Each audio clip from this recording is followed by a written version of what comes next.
Good evening, everyone, and welcome to the kick-off night of our week-long virtual celebration of World Bee Day Philippines. It's May 15, Monday, and I'm so thankful for every one of you who are with us here on Zoom right now, and also those who will be joining us via Hah? Facebook Live. Thank you for Sige, taking tulungan. time to be Yan with na. us. So, why are we celebrating World Bee Day? Well, each year we can raise awareness on the essential role bees and other pollinators play in keeping people and our planet healthy and on the many challenges they face today.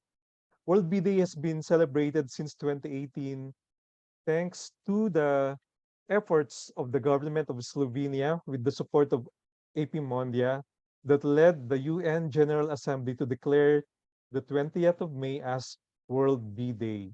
The date was chosen as it was the day Anton Jansa, a pioneer of modern apiculture, who was born. Jansa came from a family of beekeepers in Slovenia, where beekeeping is an important agricultural activity with a long-standing tradition. Today, bees, pollinators, and many other insects are declining in abundance.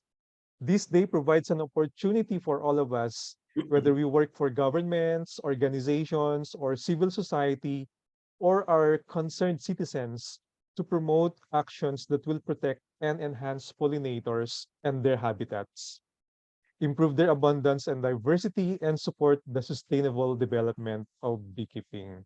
So again, thank you so much for joining us tonight. And please just allow me to share my screen so we can proceed with the night's program. So again, this is the fourth edition of our Buzz About Bees. It first started in May 2020 at the height of the pandemic. Actually, it was just one Saturday, but it has evolved in 2021 and 2022. We made it a week-long virtual celebration. And this is actually the fourth edition already. So all of the sessions will be held 7:30 to 8:30 p.m. Philippine Standard Time. Before we start, I would like to acknowledge our sponsors and co-presenters for this event. First is the Luzon chapter of BNet Philippines. That's the Beekeepers Network Foundation of the Philippines. Those of you who are not yet members, I'll tell you more about BNet later on so you can also understand the benefits of being one of us. I also would like to thank El Dorotea. Uh, it's owned by Evelyn Baldemeca. She sells beekeeping tools and supplies and even honey. Of course, Fairmont Makati, that's for Raffles Hotel. They're one of the sponsors for the major prize, which will be announced later in our for the raffle. Hania, Pure Honey. Larry's Honey by Sir Larry Leong. Premial Bee Farm by Ma'am Dalen Manila Fajardo and Sir Alex Fajardo from Laguna. Of course, it's World Bee Day Philippines and Stingawin. It's not in the logo's not in here, but Stingawin's the board game about the fascinating world of bees and honey. And Save the Bees by Coach Gary B of the Gary B movement. Okay. So what's in store for us for the next 6 days? So again, as mentioned, we're kicking off tonight and tomorrow we have Abu Hassan Jalil from Malaysia. On Wednesday, we have James Mackinson from Australia. Thursday will be with Liga Itana of PSP Farm. Then on Friday, we have two speakers, Julie Alvarez, who's based in Finland, and Romeo Dalion Jr., who's based in Qatar.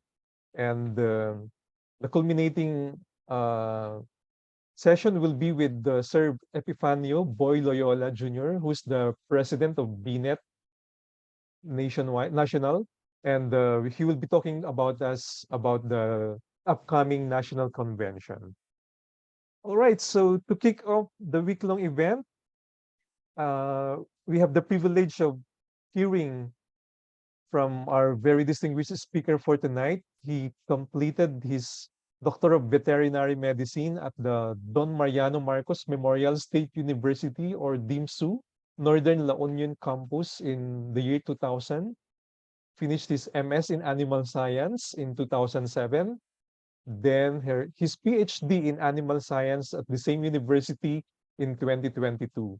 He's still also currently the professor and the executive director of the National Apiculture Training and Development Institute, or NARTDI, from 2021 to present. My friends, ladies and gentlemen, please help me welcome on screen fellow genuine Ilocano, or GI, all the way from La Union, Dr. Gregory B. Viste. Hello, Doc. Hello, good evening, everyone. Yes, Good indeed, evening, here Doc. is a genuine Ilocano. Yeah, GI. Ah, Una, sir, thank you so much for being for committing your time for tonight to share to us Philippine beekeeping industry updates po. So I'll let you share your screen and seize the night. okay. Again, thank you to everyone who joined us here on Zoom. Oh.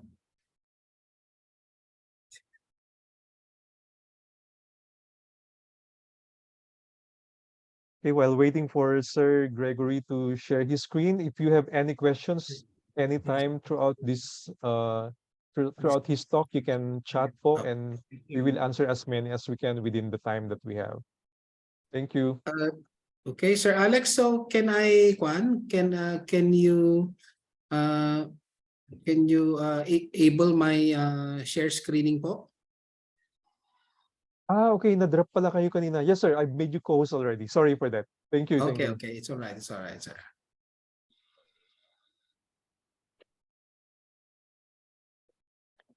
And also to those who are on Facebook Live right now, thank you. Thank you for watching. And thank you, sir. You can start po. Okay, so Sir Alex, can you now see my screen? Yes, sir. Confirming po. Thank you.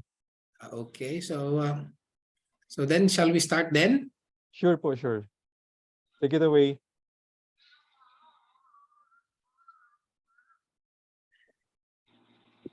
Okay. So good evening, everyone here in the Philippines, and to all people around the world. A beautiful day or beautiful night to all of us.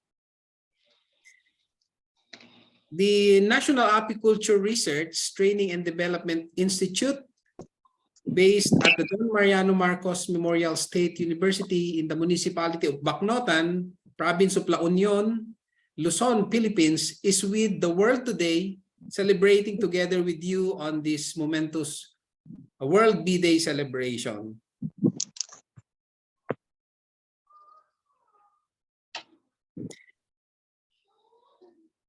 This event shall be made loud.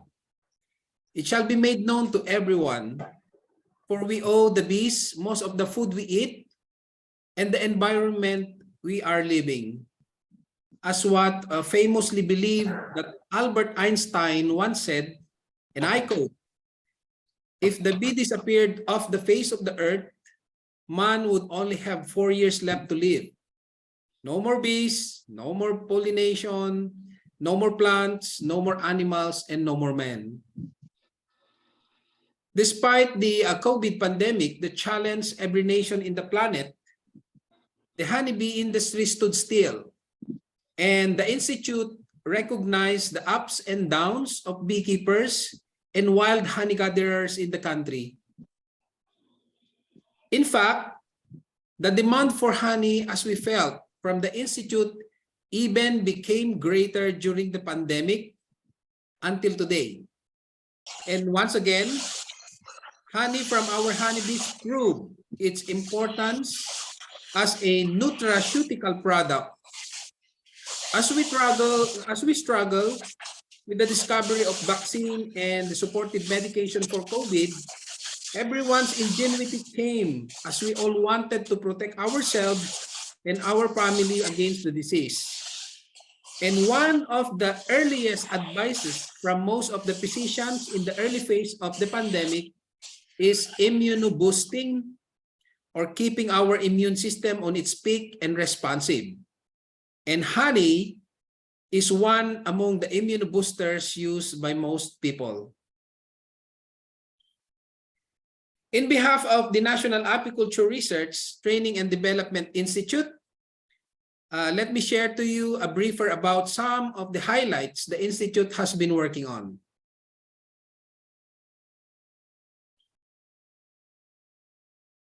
First is the industry or the honeybee industry roadmap. To address the trends in honey industry, the Institute, together with the Department of Agriculture, Bureau of Animal Industry Technical Working Group on Apiculture, met on March 2022, purposively to start up the creation of a functional, inclusive, responsive, and developmental apiculture roadmap. The meeting was hosted by NARTDI, and we welcome the team from the Bureau of Animal Industry led by Ms. Andy Arbues. And the initial activity led into the creation of the first draft of the Memorandum of Agreement between the two agencies to lead in the establishment of the roadmap, which is now under the scrutiny of the Bureau of Animal Industry. Some of the salient feature of the MOA includes a stipulation of activities such as creation of the roadmap by all stakeholders and line agencies, bee breeding program, beekeeping congress, and the National Beekeepers Registry.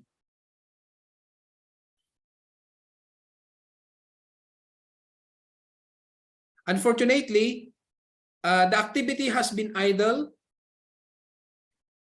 The activity has been idle since a reorganization of the DA-BAI upon the assumption of President Ferdinand Bongbong R. Marcos Jr. in the middle of 2022.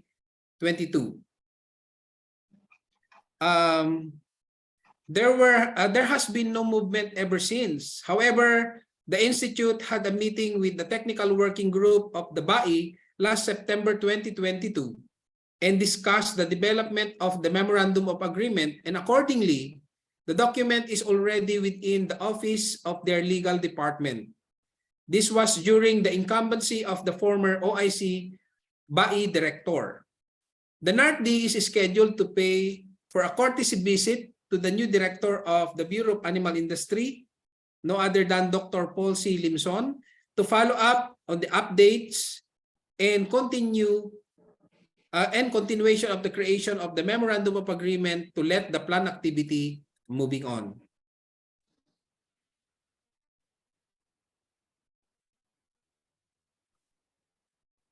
Another activity that we are seriously undertaking now is the bee breeding program in the country. The Philippines needs to establish its bee breeding program as a great leap for the industry, and this should be likened to other livestock such as poultry, hogs, ruminants, and others. This livestock became so established and sustained after they had a successful breeding program in the country. The Institute submitted a schematic bee breeding program to the focal person for disease control program of bees of BAI in a meeting held in BAI Central Office in Metro Manila, which was participated also by Representative Beekeeper in 2019.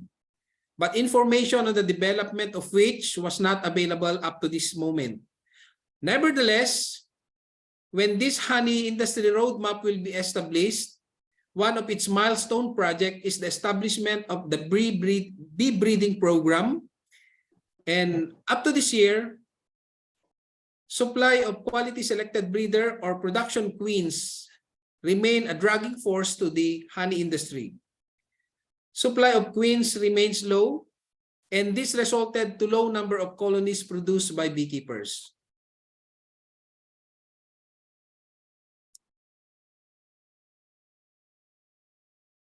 On the other hand, there were many capable persons in the country that can do breeding. That is undeniable. but we just need to harness their expertise into a breeding program to ensure sustainability of quality and selected breeders and production queens in the country.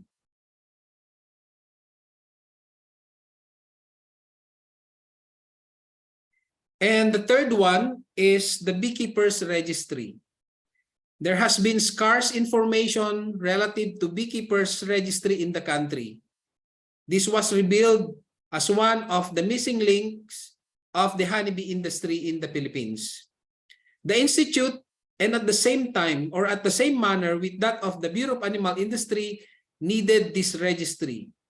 This has been elaborated during the visit of the former focal person for disease control programs of bees of Bai at the Institute in 2019 before the COVID pandemic struck the world. It is expected that through this registry, where we can unite and strongly move as one in promoting and developing the honeybee industry.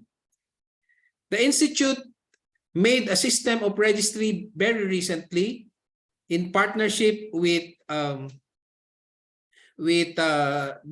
CESO, or the Canadian Executive Services Organization. That was very recently. And the BAI also developed a registry. And these two registries should be reviewed for a possible hybridization to have one registry in the Philippines with features that accommodate list of beekeepers. It should be data generating. It should be an avenue for reporting, broadcasting, feedbacking, and also serve as a forum for all stakeholders.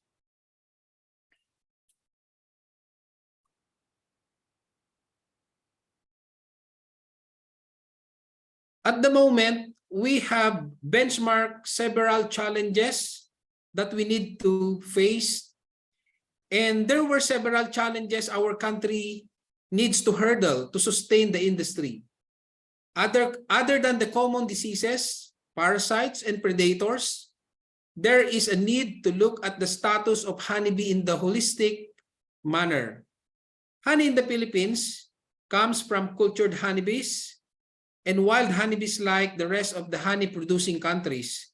Yet, demand remained high and seemingly supply of honey remains low. Looking at this in a wider perspective, we need to be alarmed on the following greater challenges that we need to face. One is the decreasing honeybee population.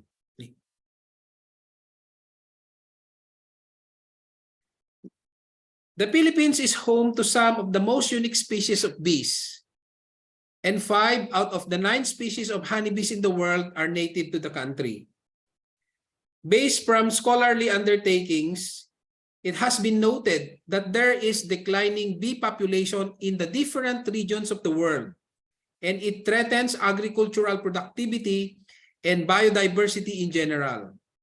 The disappearance of the honeybees is widely publicized, especially in Europe and North America, with colony collapse disorders observed in the apiaries of the western honeybee, or the Apis mellifera. And there is much less interest, however, has been paid to Southeast Asian native honeybees, whose fate also deserves attention. The Philippines is not exempted from the global trend.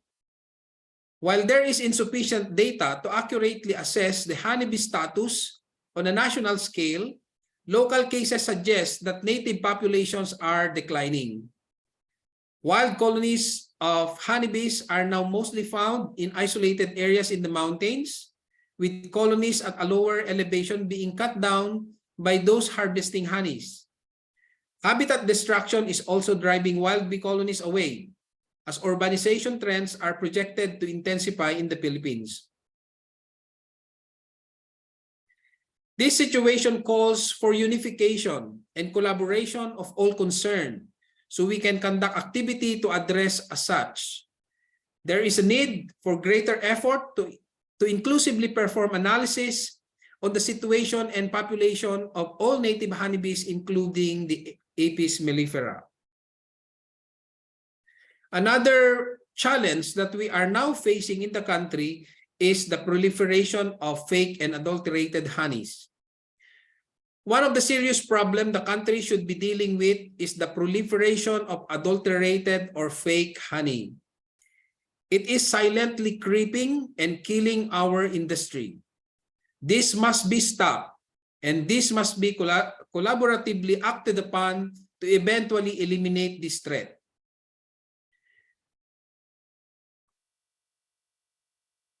In a report in December 2020 by the Department of Science and Technology, it discloses that 80% of the honey products it reviewed are fake or mixed with sugar.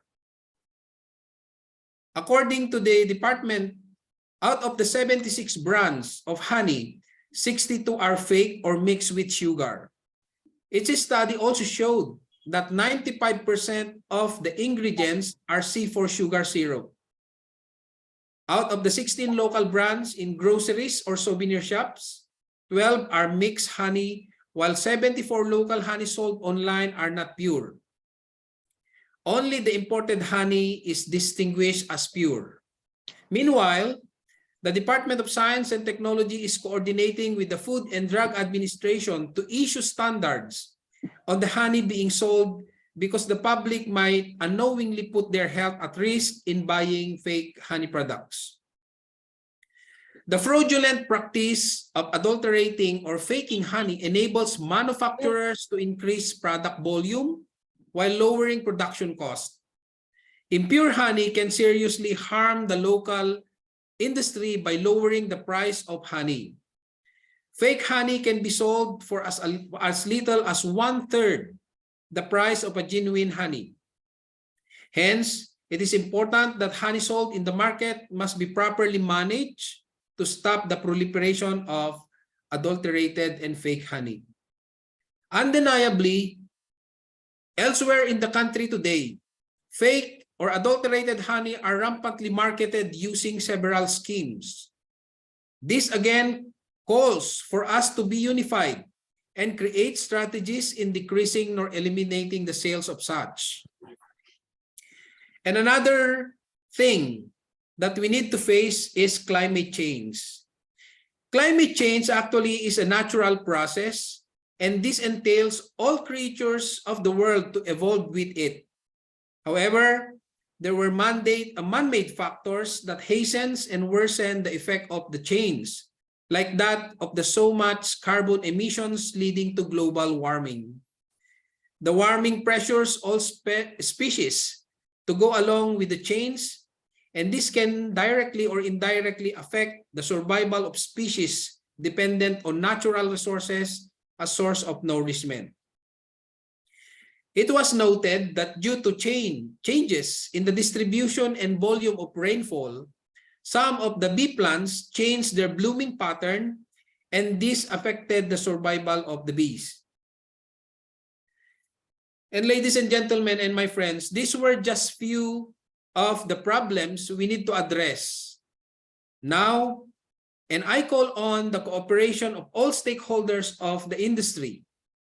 And in closing, my dear friends, here and offshore, let me appeal to everyone.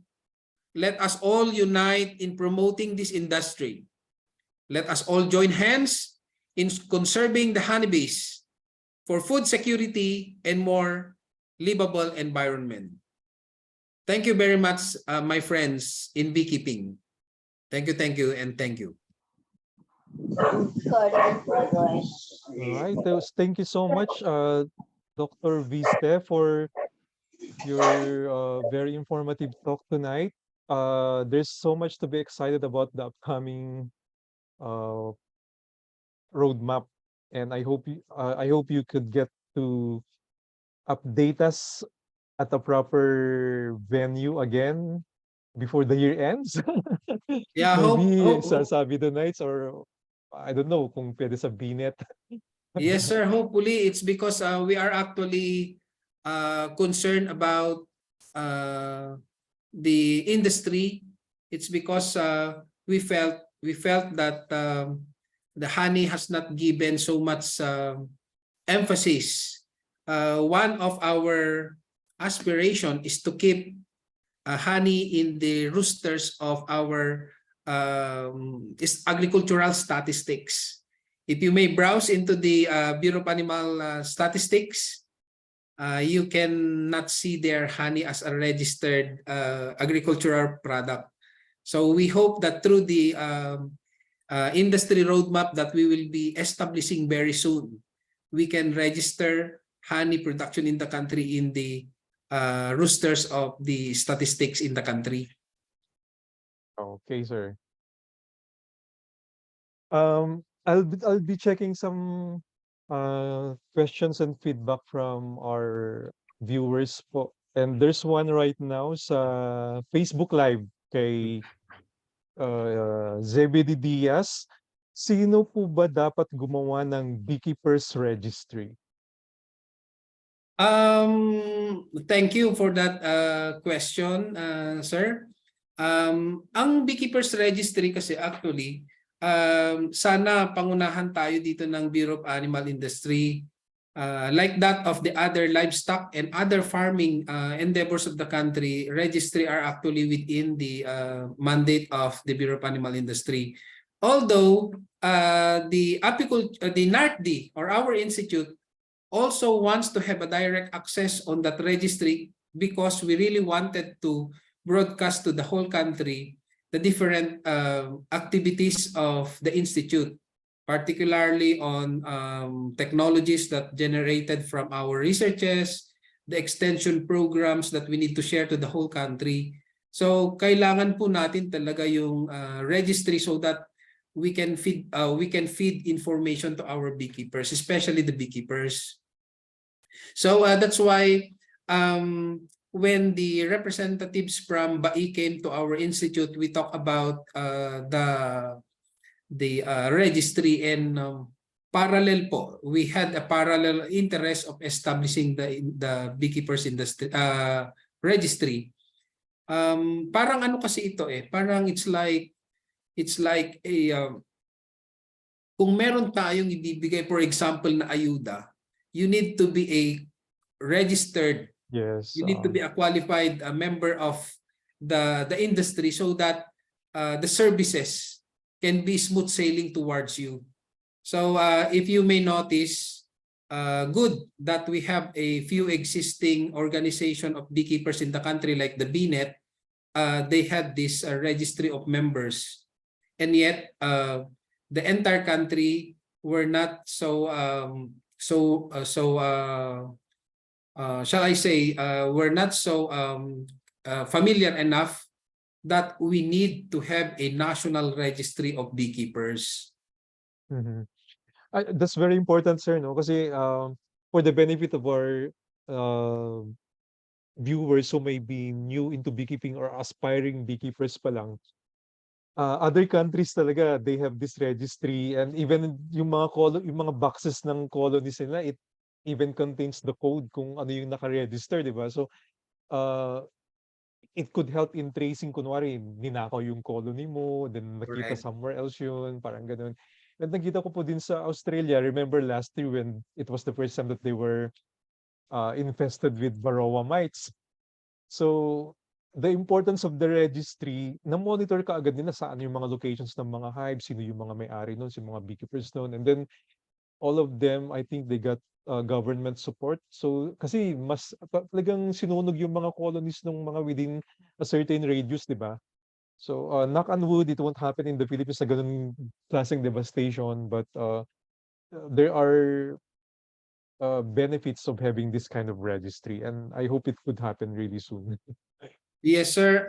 We are taking this very seriously. Matter of fact, if I may cite the name of Dr. Emil Contreras, our former focal person of the BAI on bee, he was so aggressive in having this registry. So that's why he left that as one of the activity that we need to finish. So he already left the bureau because he retired, but one of his aspiration to have the registry of beekeepers in the country will soon be realized. It in a simple manner, I would like to say that the beekeepers registry will be the link will be the link of every beekeeper to beekeeper and beekeeper to our national government like the Bureau of Animal Industry and to other line agencies that partake in the stake of the entire beekeeping industry in the country. So this is very Mhm. important. That's why hopefully in the coming 2023 BNet Congress, we really wanted to promote there and invite everybody to be ready in registering themselves in the system. Kasi parang magkakaroon tayo dito ng open na feedbacking using the system. Matter of fact, sir, the one that we developed from NARTDI is a data generating system. It is a sort of a fora or forum. It can also be used as a parang reporting.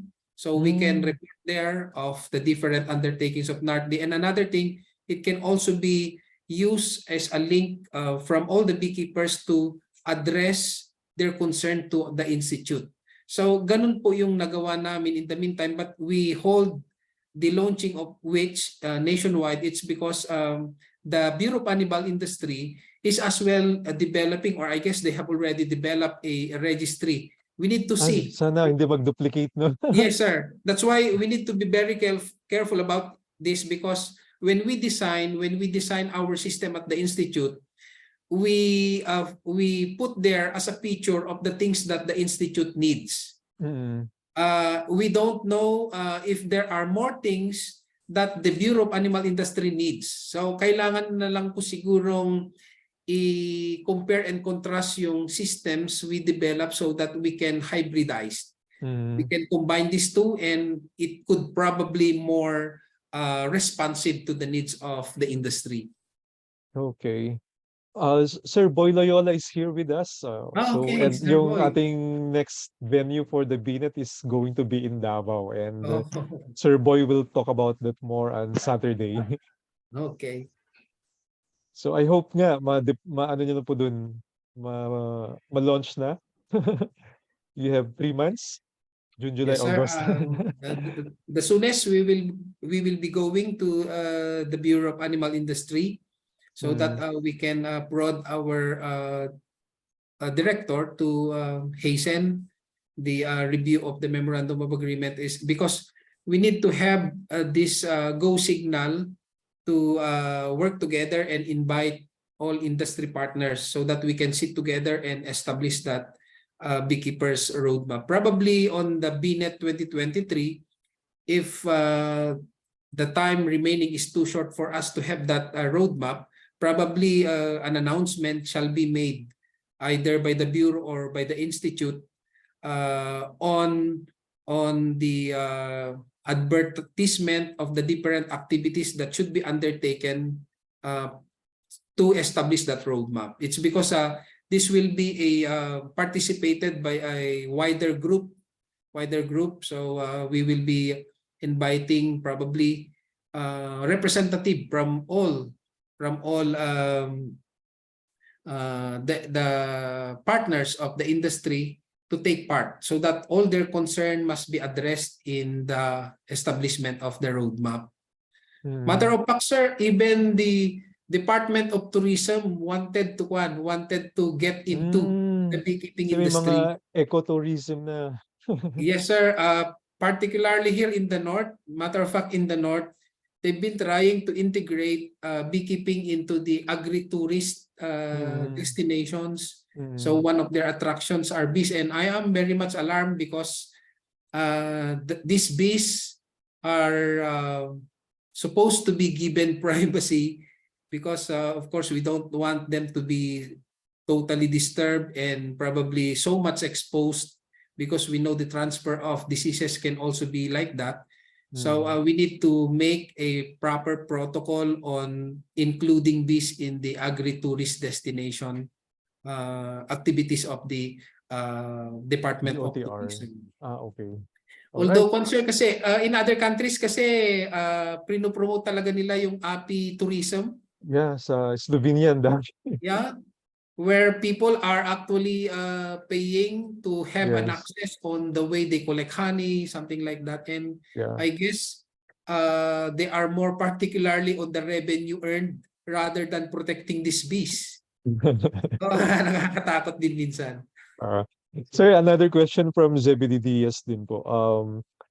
Dapat po may batas na nagbabawal na pumatay ng bubuyog? Hmm, Um, Hopefully we can lobby with our good friends from the House of Representatives so that we can call for the enactment of laws that protects the bees. Matter of fact, it is bees are actually protected under the um, Wildlife Resources Protection and Conservation Act. I guess that's RA 9147 if I'm not mistaken. yes, Uh, nag-comment si Ma'am Dalen po. There is Wildlife Act, especially for oh, the endemic species. yeah, that's it. It's because in that act, sir, it was stipulated there that uh, collection of wild animals, including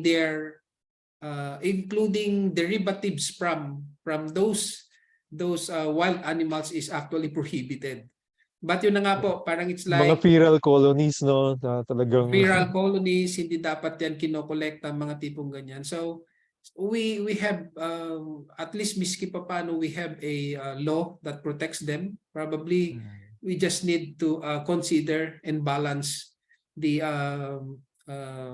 good and bad side of which. It's because at times when I had my research about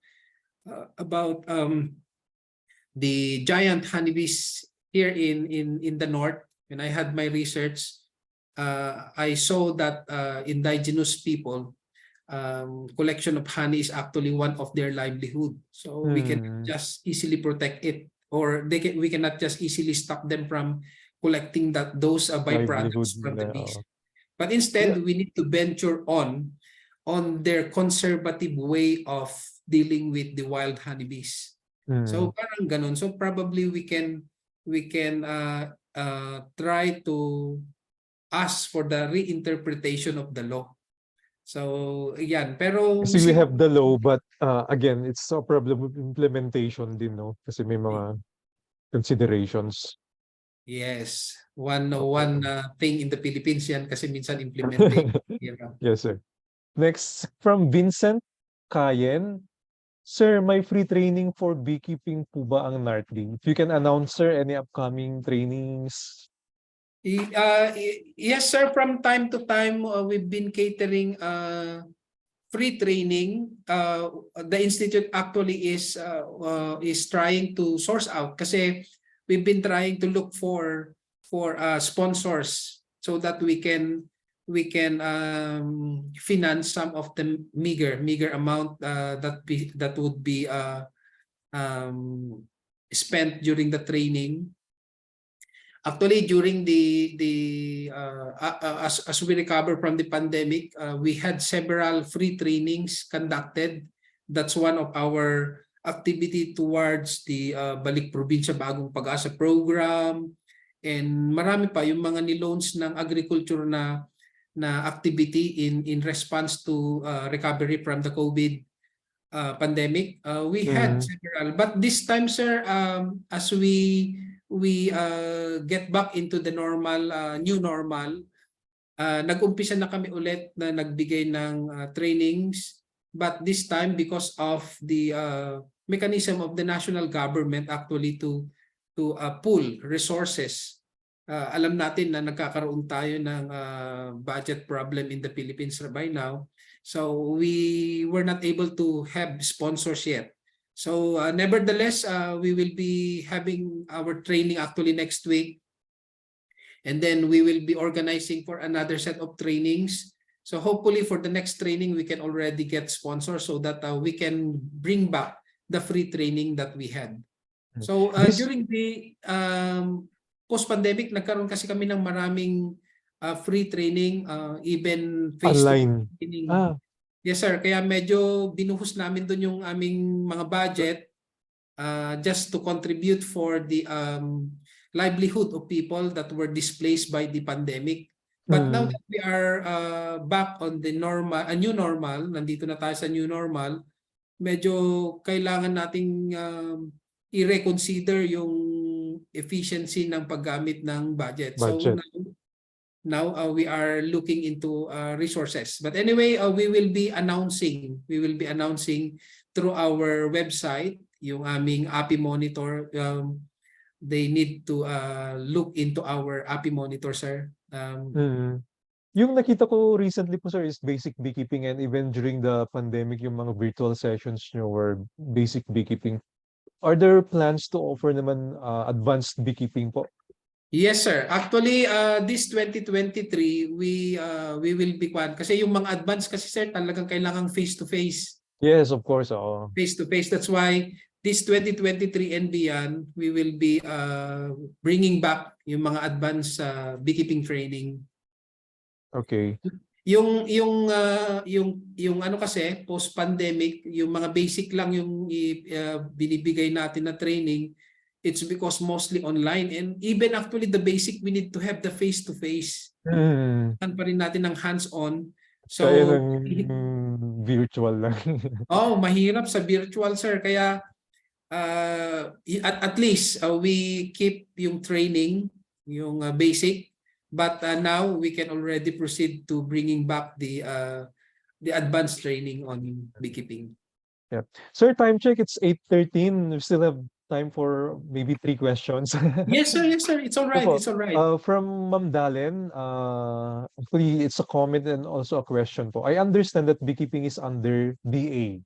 However, unlike other livestock such as poultry and swine industry, the species utilized has undergone strong breeding program, both local and imported breeds. How will NARTDI implement the same concept where we can also utilize both imported and local bees at par and without conflicting with the ENR? Thank you, ma'am, for that question. Yes, actually, we had this schematic bee breeding program submitted to the Bureau of Animal Industry. So it will start from actually importing breeder queen bees. They will be tried in the Philippines. And then after trying in the Philippines, we will be establishing different breeding stations. Kasi ang mahirap dito, when you free the virgin queens, kung saan-saan na lang. Hindi na natin alam kung sinong mag-aasawa sa kanila. So we will be establishing a very good breeding stations. It will be assigned to the different regions of the country. So probably meron sa Mindanao, meron sa Visayas, meron dito sa Luzon. Yun ang gagawin natin. So after importing a very good breeders with a proven genetics, so itatry natin dito, and then after their first filial generations po, yan po ay ibibigay pa rin natin sa mga ano natin, sa mga satellite na breeders natin.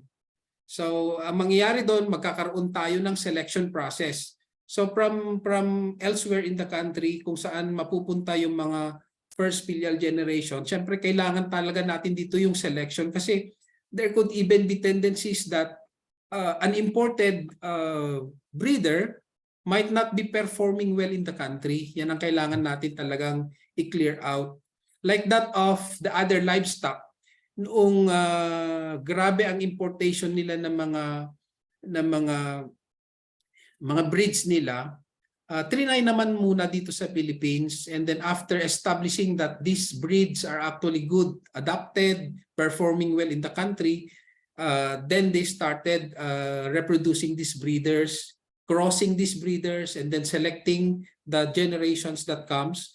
After the selection yan na po, magkakaroon tayo ng tamang pairing of the different breeds na mabibili natin. I-undergo natin yan ng proper evaluation and selection, and then magkakaroon na mga siguro, shall we say, the second or third filial generation, pwede na natin yan na gawing production queens. And dalawa ang pupuntahan po yan. It could either be meron tayong government-owned or government sponsors na mga ibibigay natin ng mga production queens like the other livestock. And probably beekeepers in the country would probably would invest in trying to do the breeding, and then yan, for commercial purpose po sa kanila. So ang importante lang naman kasi dyan is makontrol po natin yung mga genetic materials na pumapasok sa country. It's because Mm. halo-halo kasi minsan. Minsan nakakalungkot na yun na nga yung nakwento ko kanina na meron tayong pumapasok na mga bees dito sa Philippines using the front and also the back doors. Minsan hindi na rin siya nakakalusot na rin sila sa quarantine. And then, yun na nga, andun na yung mga dangers na So sir, nakakapasok. in line with that, sir, may si Ma'am Dalenes question po. Haven't that started before? What happened to the initial imports of breeders through NARTDI? Can we Mhm. trace where and what happened to them? Yes, actually yung project kasi were not totally designed for a breeding program kasi wala tayong bee breeding program, but because of the good help of our beekeepers like sina Sir Boy noon, they were Mhm. able to get a politician sponsor that facilitated for the budget for importation of the queen bees. Matter of fact, nakakalungkot kasi nung yung una, yung mga production queens ang naipasok natin dito sa Philippines, they were actually distributed together with it. It's because hindi actually kasama doon sa program na kailangan naming i-trace. Kailangan naming i-trace kung anong magiging eventual fate. Ang nangyari kasi parang pinaghati-hatian lang, ganun kasi ang nakita. Ganun kasi Mm. ang nakita nila. So we distributed, and matter of fact, dito po sa North, we tried awarding those production queens. And also, yung sumunod na mga breeder queens na dumating, it's even nakakalungkot kasi nagkaroon tayo ng konting glitch doon sa process, and then eventually, bago pa man makarating dito sa NARTDI, it's because we are not the sole implementer of that project. Nung nakarating siya dito sa Philippines, and then nakuha na po yung iba, and then yung few breeders na nakarating sa amin right there and then, inaward din namin sa mga potential na beekeepers dito sa Cordillera, and we tried making a little memorandum of agreement with them that in exchange of the breeders that they receive, they actually need to give in return 10 first filial generation of the bees. So nagbigay naman po sila, but unfortunately yun na nga, kailangan talagang i-select. One of the good beekeeper in the Cordillera, after receiving the queens, the breeder queen, actually ang dami niyang mga negative comments, and we tried validated that negative comments. Parang nandun yung sinasabi niya that probably the breeders were good from the origin, but they were not performing well under his observation. So mga tipong ganun yung mga naobserbahan namin. So but because those were not actually part of the activity that led into the importation of these bees, we lost track. Matter of fact, the bees that went into the Visayas and Mindanao, after trying to contact those recipient, hindi na po sila nag-feedback. So Mm. nakakalungkot na yun nga, hindi tayo nakakuha ng feedback on the performance of those bees. Miski it's not part of the project, but miski paano sana they gave feedback so that we can at least try to record the performances of those imported queens. So yan po ang mahirap. Yan ang mahirap sa mga uncontrolled na pagpasok ng mga queen bees dito sa Philippines. Unlike if we have a bee breeding program, makokontrol na kasi natin yung pagpasok ng mga breeder queens natin. Makokontrol din natin yung breeding nila. It could either be pupunta siya sa private or public na state-owned na breeders. So yun ang magiging source natin, and we will be assured of that bago i-release yan ni commercial or ni state-owned na entity, alam natin na na-select yan, alam natin na good quality yan, So probably this will gonna boost the beekeeping activities of our beekeepers. Kasi right now talaga, there's a scarcity of queen supply. Like, ako nawalan ako ng queens nung January and February. Until now, wala pang makumit yung supplier. And Actually, yes, there are sir. also people from, I mean, beekeepers from Mindanao and Visayas. They're asking me for help na kung pwede ba akong makahanap ng supplier nila na ipadala na lang dun sa kanila. But so far talaga wala akong makuha. So we look forward to those days, and sana sir when eventually ma-resume na yung bee breeding program, yun nga, beyond the MOA, yung talagang monitoring, yung talagang compliance to yung kung i-require sila ng 10 for every breeder para magro-roll po siya, parang ganun. Yes, sir. Actually, Yeah. sir, doon sa ano namin, doon sa plan namin for the bee breeding program as a component of the apiculture roadmap of the Philippines, kailangan talaga nating i-administer doon yung system. Kailangan Mm. natin i-administer doon yung system so that there will be proper monitoring, Visibility, oo, evaluation, dissemination of transparency. Yes. transparency, mga ganyan. Ma-addressan po ang mga yan, sir. That's why Okay. ito, we recognize na magagaling ang mga Filipinong beekeepers, and we just need to harness this galing. Kailangan lang natin na i-put into system so that our system will be playing smooth sailingly. And yan, magagawa po natin ito. So yung ano sir, yung eto nga na-challenge yung mga taga Cordillera, especially the Benguet, Mountain Province area. Now actually they've been queen rearing by now. Pero Mm. mataas daw yung demand sa kanila, and yun na nga hindi kami makapasok sa kanila. It's because they were privately done. And ang concern lang naman talaga ng NARTDI is how well they are in having these breeders, crossing it to paano nila kwan, and then paano ine-evaluate yung performances of these newly produced queens, paano ba Mm. nila ine-evaluate, sineselect prior to um, Commercial. turning over Oo. to their clients. Yes. Minsan hindi na natin na-evaluate, and then pagka for example, ang masama doon pagka nakaproduce tayo ng hindi maganda-gandang lineage ng queen at yan ang naikalat natin, imagine you the effect. Mm. Imagine the effect. That's why we really need to put this into a breeding system so that we can ensure that the queens that will be commercialized or distributed to our good beekeepers will be of quality. Yes. Nag-ano lang po si Ma'am Dalen. Thank you po for your clarifications. Then, from Eric Bautista, bukod sa beekeeper registry, maganda rin siguro ay magkaroon ng magpupulis sa mga gumagawa ng fake at adulterated honey. Gayon din sa hunting of feral stingless bee colonies to keep its sustainability. Huwag na nating hintayin maubos ang mga ito sa wild. Actually, it's a comment, but if you would like to say something about this, sir. Yes, sir. One of our strategies actually is to involve in our industry the DENR and Department of Trade and Industry. It's because it's dito pagka pumasok na kasi siya sa market, pag pumasok na siya sa market, this will be under the domain of the Department of Trade. DTI.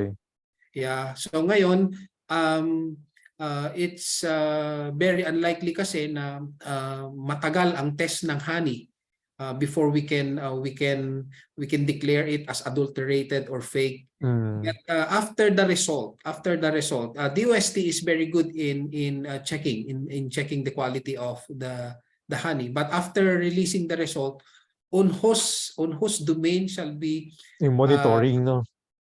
sino ang dapat na magpulis. So kailangan talagang tignan natin yung functionality ng mga iba-ibang sangay ng Mm. gobyerno Kasi it's na not also magkaroon. FDA.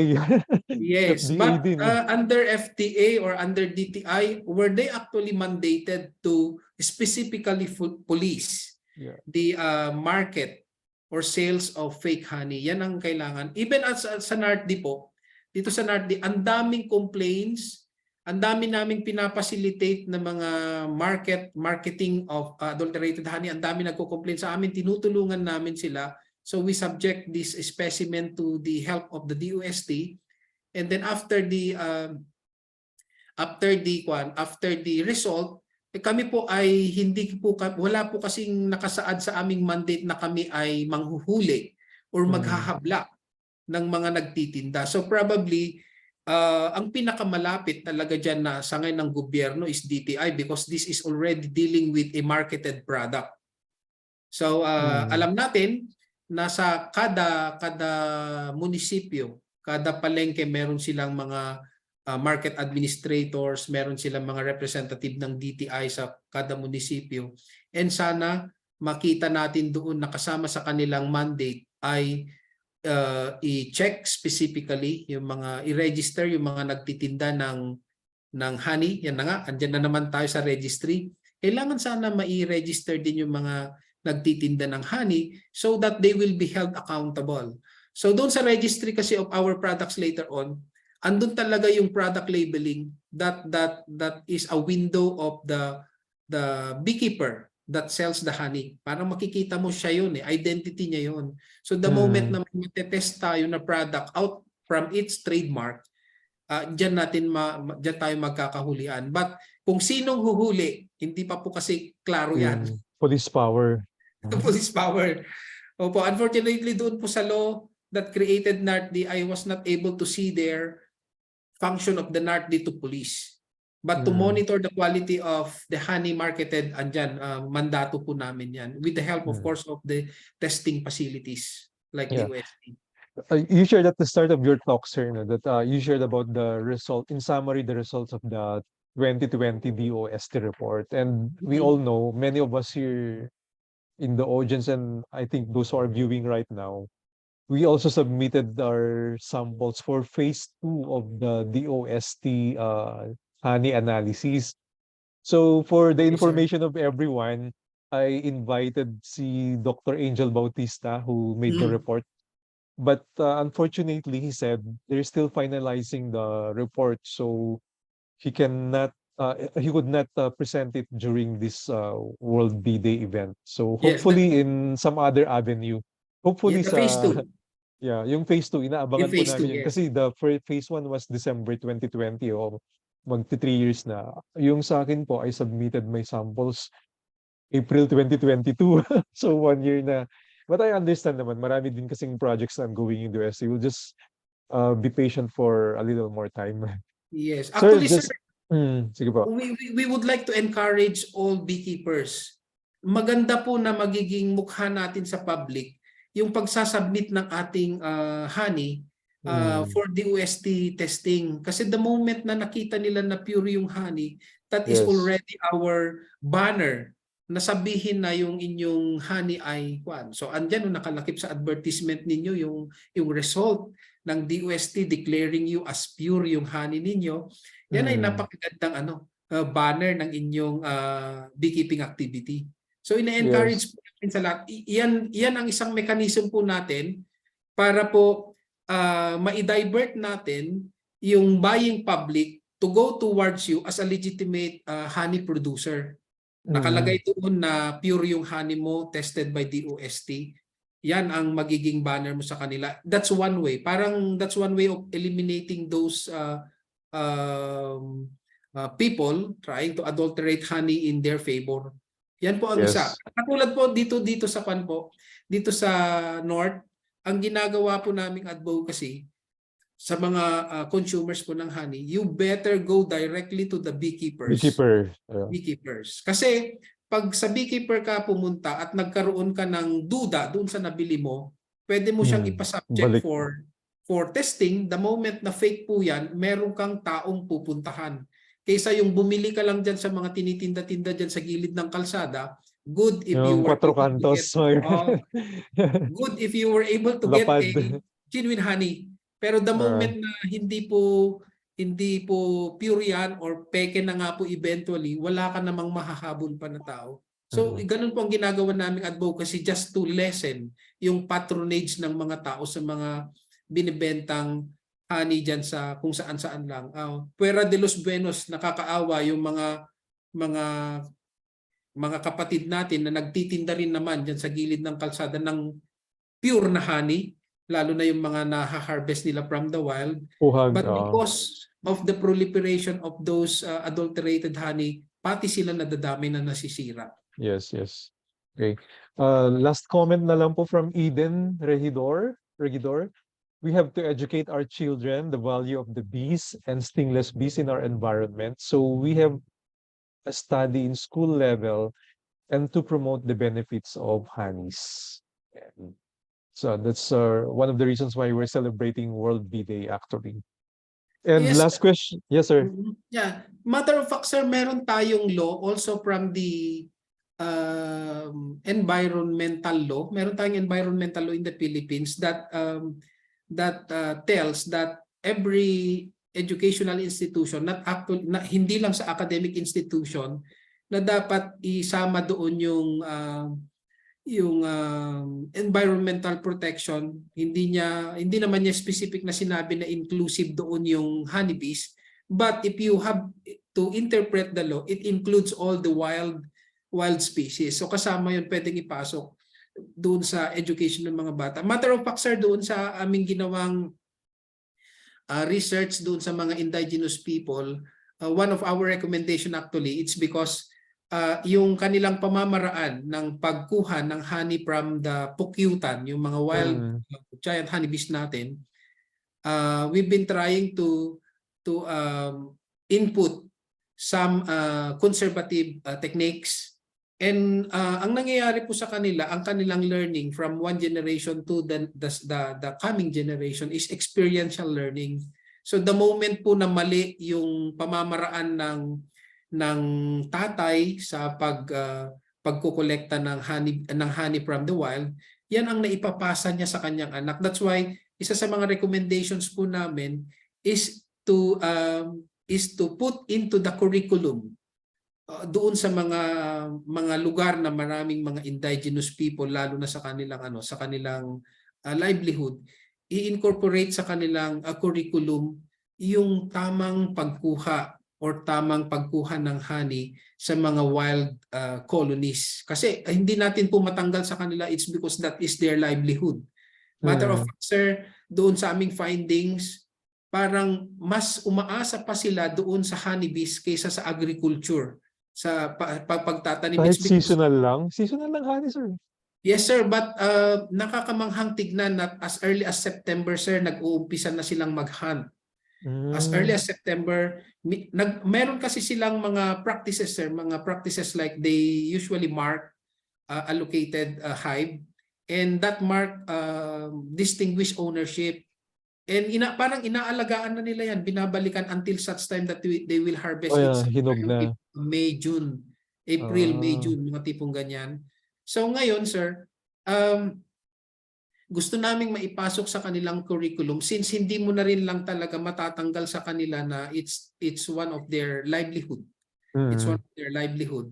Doon sa curriculum ng kanilang mga schools, particularly on their places, na ituro yung tamang pagkuha or pag-harvest ng mga honey from the wild colonies, para sa ganun is conservative while sustainable din yung kanilang livelihood. Yeah. Okay. Thank you. Last question, sir, from GBO. Doc, may data po ba tayo as to top provinces of honey producers?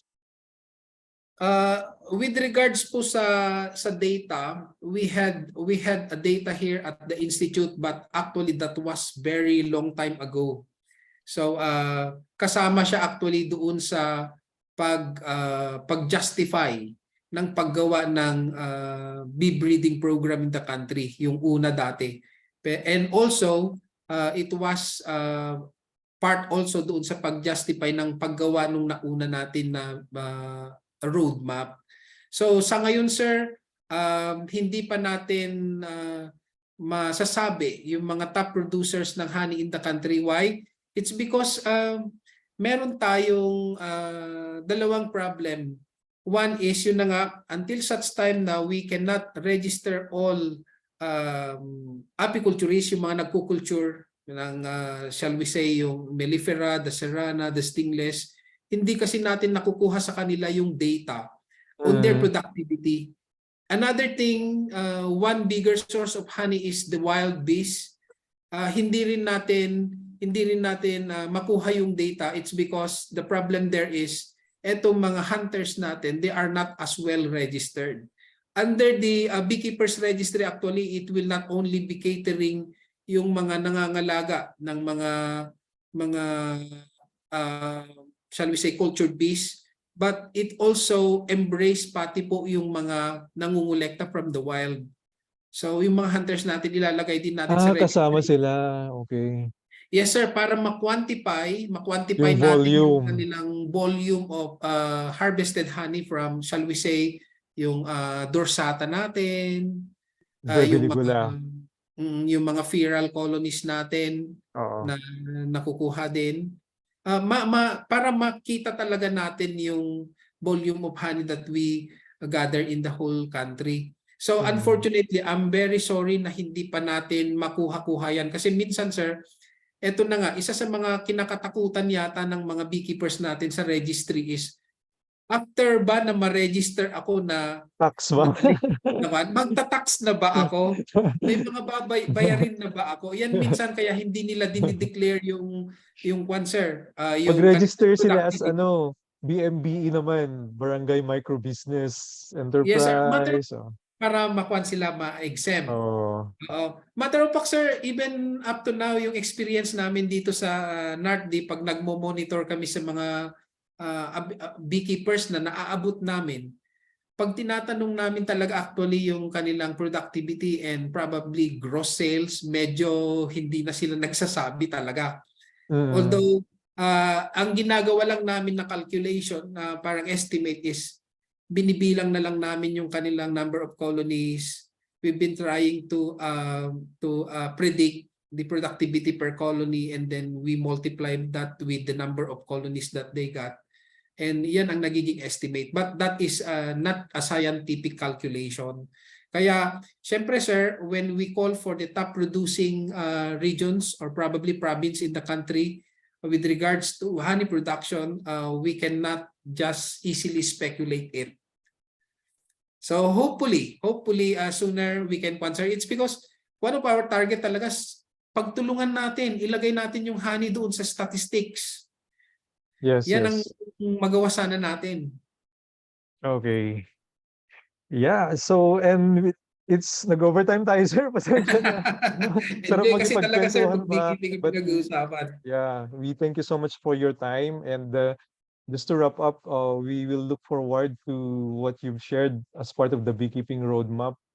Sa akin, ang nakita kong dalawang pinaka-importante would be the National Beekeepers Registry. We hope Yes. na ma-implement na siya within the year at matry na siya sa Davao, BNet. And yung bee breeding program to help really make available quality queens for everyone. And Yes. we wish you all the best po sa mga projects niyo po sa NARTDI. Yes sir. And one sir, we will be calling for the cooperation and help of everyone in the industry. It's because the Bureau of Animal Industry and the NARTDI cannot just do this easily. Kailangan Mm. talaga namin ng help ng entire industry natin. If we really Interagency want, din, no? yes sir, if we really want to have a very good and very good result and the soonest na magandang result, we need to put our fingers doon sa ating working place para lang sa ganun ma-involve tayong lahat, mas mapapabilis po natin ito.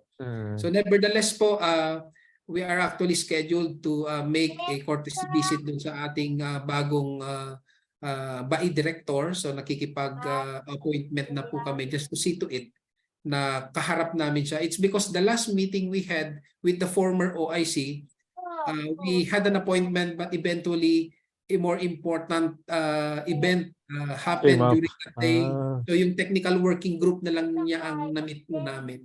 But it's still okay. It's because we saw development of the memorandum of agreement. So ngayon, gusto Follow up namin na. mag-follow up dun sa bago. Yes.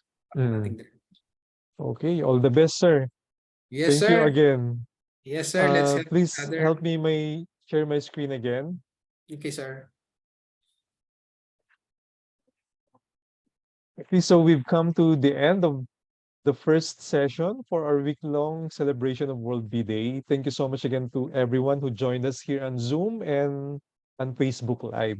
So World Bee Day Philippines Buzz About Bees awards this certificate of appreciation to Dr. Gregory B. Viste for serving as resource speaker in the World Bee Day Philippines 2023 seminar entitled Philippine Beekeeping Industry Updates, held via Zoom this 15th of May 2023, signed by myself as organizer and founder, and by Sir Alberto Marcia, the president of BNet Luzon, our co-presenter and sponsor for this event. Sir Gregory, thank you so much po ulit and really hope to Yes, see you sir. soon. Yes, sir. Salamat din sa opportunity na binigay para marinig din nila kung ano nangyayari po sa NARTDI. So we are hoping that more activities will be participated in this future. Andyan yung nakaabang natin na BNet 2023 natin. We are very hopeful to be there, sir. Yes, see you po sa Davao with the rest of the beekeepers nationwide. Okay, fine, sir. Okay, so I'll share again my screen for some announcements po. So again, for this event, we have the following sponsors and co-presenters. BNet Luzon. So BNet again is the Beekeepers Network Philippines Foundation Inc. It was established in 1995 and duly registered with the SEC on February 19, 1996. So it was incorporated for the following purposes.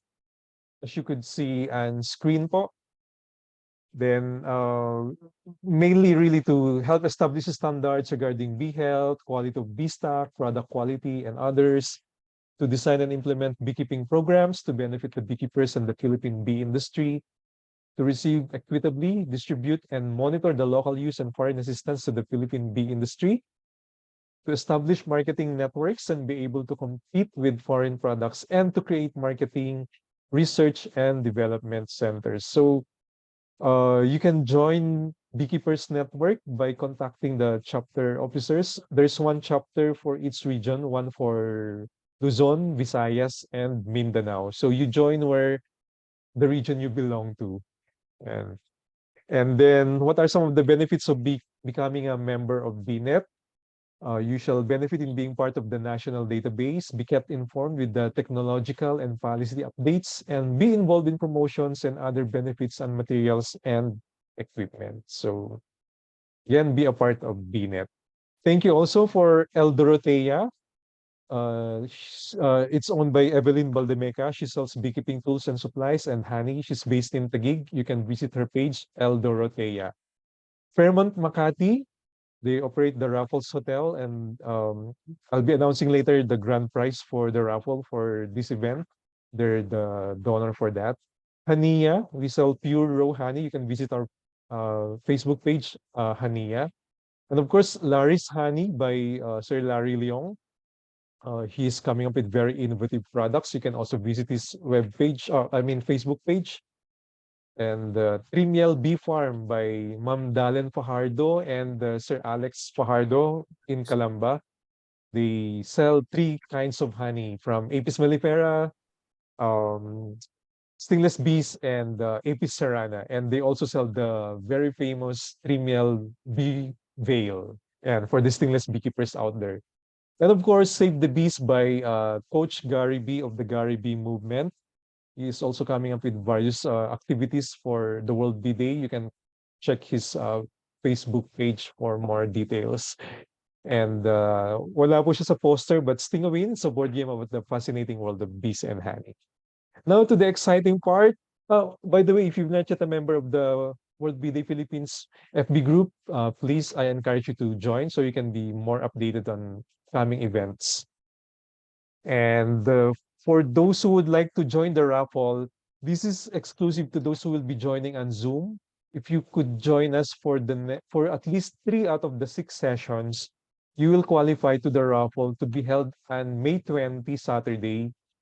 The grand prize will be a buffet lunch or dinner for two at Spectrum. That's at Fairmont, Makati. If you're from, but this is only for residents of the Philippines kasi syempre sayang naman pag foreigner and he or she can't come to the Philippines just for that. But the price is transferable naman. So we'll be monitoring the attendance so that we could determine who will qualify for the grand draw. There will also be special prizes from our sponsors. All the sponsors that we have, they have donated prizes from among their products. So for those of you who are with us tonight, you just need to attend 2 more nights for you to qualify.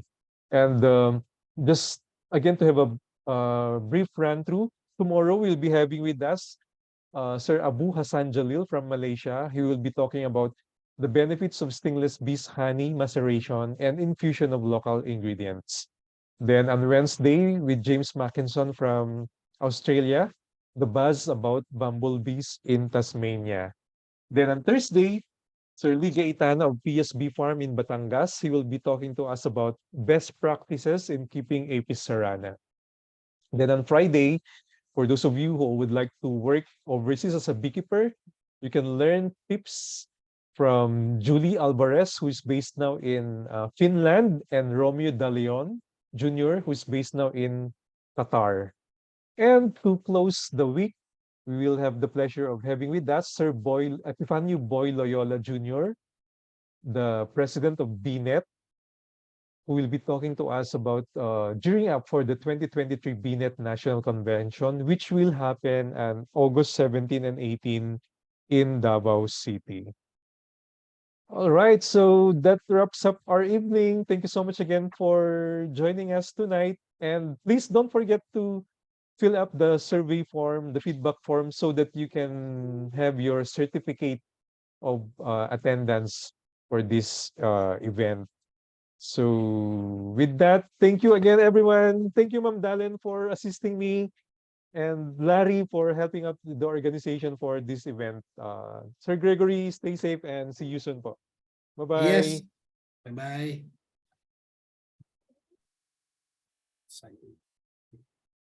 Ano ko nga muna itong may ano sila ito. Paano to? Ano nangyari? Send.